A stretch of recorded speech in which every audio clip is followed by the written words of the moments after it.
Netanyahu বাহিনীর টানা বোমা হামলা আর অবরোধে মৃত্যু আর দুর্ভোগে জর্জরিত গাজা। ১ মাসেরও বেশি সময় ধরে খাদ্য, জ্বালানি ও ওষুধ কিছুই প্রবেশ করতে পারছে না উপত্যকাটিতে। মৃত্যু নগরীতে পরিণত গাজা।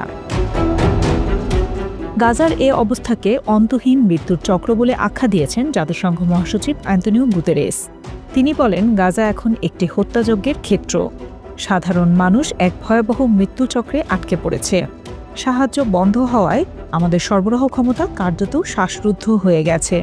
নিউ ইয়র্কে সাংবাদিকদের সঙ্গে আলাপকালে গুতেরেস ইসরায়েলের প্রস্তাবিত সহায়তা পর্যবেক্ষণ ব্যবস্থাকে সরাসরি প্রত্যাখ্যান করে বলেন, এই ব্যবস্থা মানবিক নীতিমালা যেমন মানবতা, নিরপেক্ষতা, স্বাধীনতার প্রতি সম্মানহীনতা, ফলে এতে জাতিসংঘ অংশ নেবে না।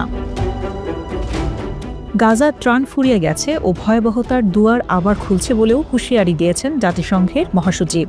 এসব মন্তব্যের আগে ফিলিস্তিনিদের কাছে জরুরি ভিত্তিতে খাবার ও অন্যান্য অত্যাবশ্যকীয় পণ্যের সরবরাহ নিশ্চিত করতে বিশ্ব নেতাদের প্রতি কাজ করার আহ্বান জানান তিনি।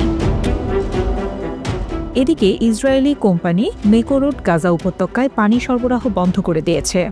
ফলে অবরুদ্ধ গাজার মোট পানি সরবরাহের ৭০% বন্ধ হয়ে গেছে।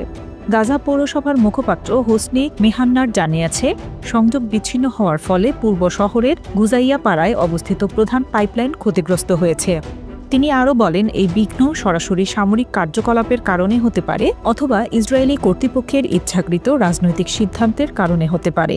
মানবিক পরিস্থিতির অবনতি অব্যাহত থাকায় এখন ব্যাপক পানি শূন্যতার ঝুঁকির মুখে গাজাবাসী।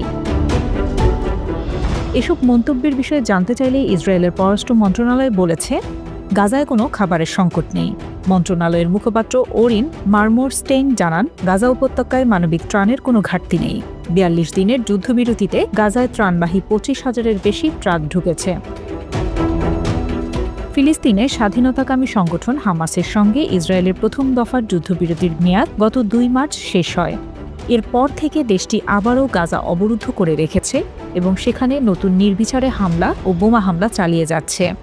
১৮ মার্চ থেকে ইসরায়েলের নতুন করে শুরু করা বিমান হামলা ও স্থল অভিযানে গাজায় এখন পর্যন্ত ১,৪৪৯ ফিলিস্তিনি নিহত হয়েছে বলে জানিয়েছে সেখানকার হামাস নিয়ন্ত্রিত স্বাস্থ্য মন্ত্রণালয়।